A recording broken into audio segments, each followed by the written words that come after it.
Josh Morgerman is tied to IcyClone storm chasing footage. He travels into landfall corridors, picks shelters, and keeps cameras running when mobility drops. Extreme storm footage and Hurricane Man visibility around US landfall chases keep resurfacing his work. Let's rewind to Wilma on Florida's Gulf Coast.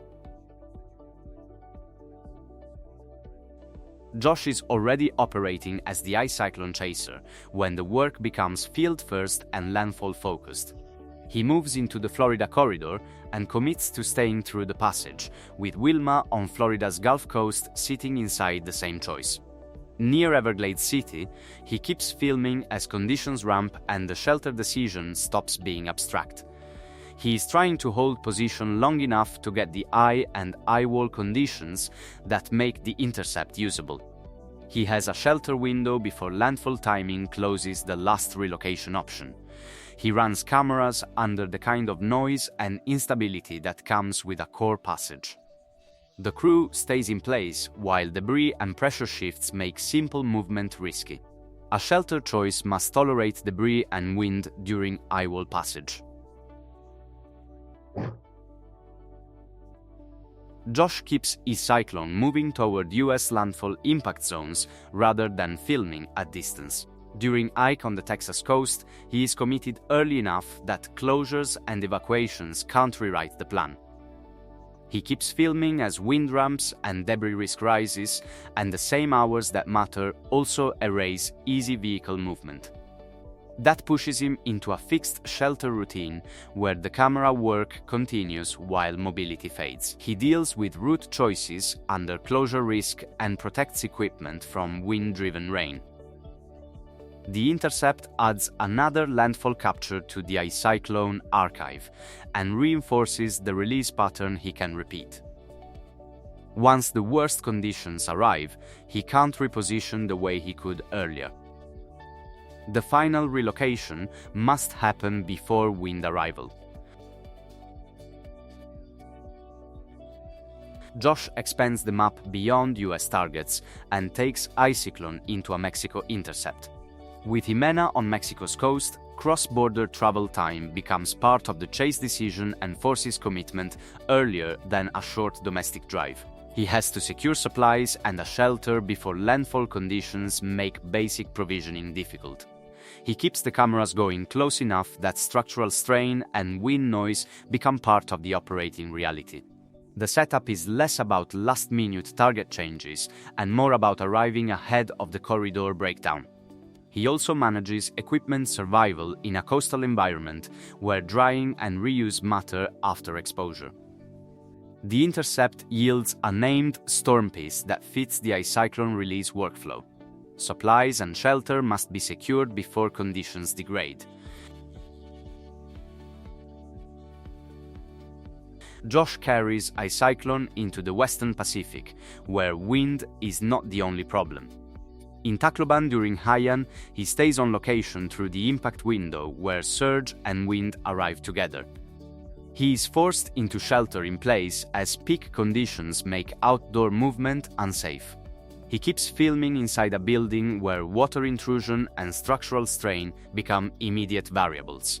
The choice to remain there is also the choice to keep recording when relocation is no longer practical. He handles the cameras in darkness and heavy rain as interior flooding spreads. The Intercept yields material that can be republished and discussed, but it starts as a simple requirement to survive the passage. A shelter must tolerate wind and rising water at once. After Tacloban, Josh has to turn field capture into a single public unit that holds together. He treats the Haiyan footage release as a compiled package rather than scattered clips. That pushes him into editing choices that keep location and timing cues clear while preserving the core experience. He manages inbound attention and requests while eycyclone work continues, and the same clip needs to stay coherent as it circulates. A shareable unit is easier for reuse than fragments. He keeps the Tacloban identifier attached to the same video so it doesn't drift into a generic storm montage. He maintains clarity on what the clip is anchored to when others summarize it. Location and time cues must remain clear inside the published video. Josh leans into the high-stakes version of the landfall model, where the shelter itself becomes the operating base. During Patricia in Emiliano Zapata, he rides out the core from a small hotel and keeps eycyclone cameras running through escalating damage and debris. He chooses a fixed position that can hold for the full passage rather than chasing movement for better angles. When he steps out to film, it is in short bursts that raise exposure during peak wind. The interior becomes the workspace, with hallways and stairwells replacing open ground. The Intercept produces a completed landfall video release that depends on staying put through the worst of it. He uses a windowless room strategy, so walls separate him from the wind while the camera stays active. Shelter selection must happen before conditions eliminate movement. Once the Patricia clip is public, Josh has to keep it stable as the shared reference version. When the Patricia video coverage hits, the same hotel intercept detail becomes what outside descriptions repeat. He can't control how others summarize it, but he can keep the canonical upload intact. Clip identity becomes part of the job, because embeds and reposts depend on a stable upload. He balances chase planning with the fact that the same video keeps circulating. The location hook and the shelter cues need to stay visible, so the clip remains tied to Emiliano Zapata and the hotel base. Editing decisions now travel beyond the field, because they are what gets repeated. The public clip must keep location and shelter cues visible. Josh stays on the US landfall tempo and aims for ground zero conditions again. During Harvey in Rockport, he commits to being in place early enough that the landfall window can't be dodged later. He keeps filming inner core wind and debris effects with eycyclone gear, while power instability and structural noise become part of the recording environment. The Rockport location keeps the release tied to the landfall zone rather than distant effects. After mobility drops, he has to operate as if resupply and easy movement are gone. The finished upload becomes the distribution unit that carries the intercept forward. A Rockport landfall intercept also strengthens the Gulf Coast coverage he can keep current. Shelter choice determines whether filming survives the peak. Josh keeps the pace in 2017 and moves from one landfall to the next.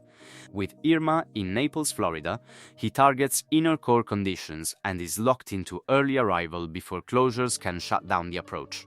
He films through sustained wind cycles and debris, while the shelter plan becomes the default reality.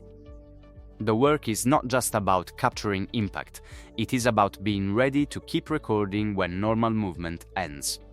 He manages vehicle staging before wind arrival and accepts that the cameras have to run without easy fixes once conditions spike. A dedicated Irma release exists as its own unit, adding to the same year output that already includes other landfalls. The operating load increases as the same workflow repeats in tight gaps. The shelter plan must be set before the core arrives. Josh extends the landfall model to an island where logistics narrow fast once the storm arrives. During Maria in southeast Puerto Rico, he is committed before transport, and roads can stop cooperating. He keeps filming inner core conditions, while infrastructure failures reduce options and information once impact begins. The intercept depends on a shelter commitment because relocation collapses as wind ramps and the island grid breaks down.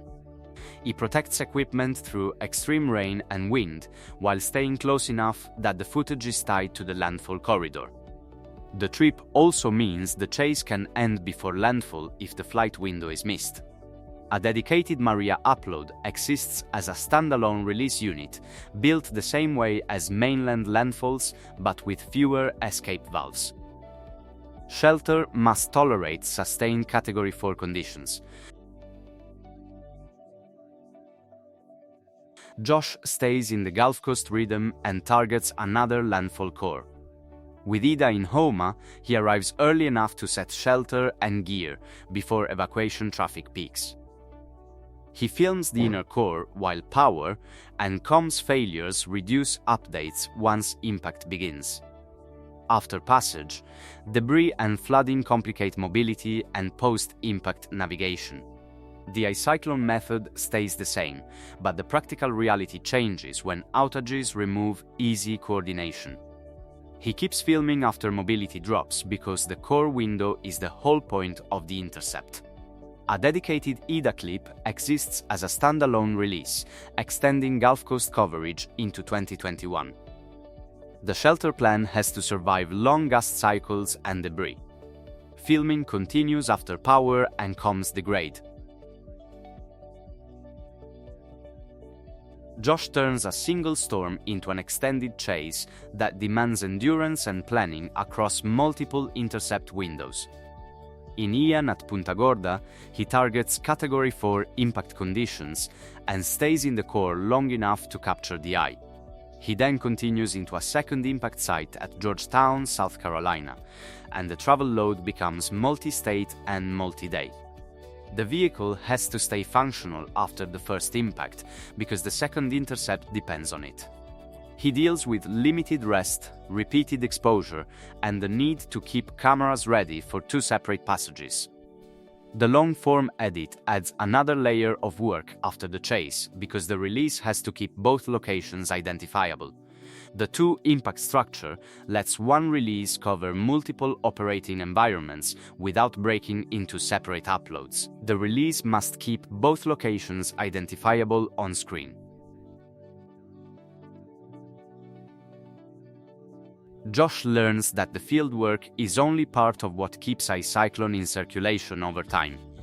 When Harvey footage gets spotlighted, the same Rockport upload becomes the link target outside the core audience. He keeps the title and location cues consistent because those cues are what make the clip easy to reference. That also creates pressure to keep one public version available and unchanged, since fractured reposts weaken what people point to. He handles inbound attention while storm work continues, and the simplest operational task becomes keeping the upload stable. The Rockport clip functions as a portfolio example because it remains the common reference point. He maintains the Harvey upload as the stable public reference clip rather than letting it splinter. The upload must stay public for continued referencing.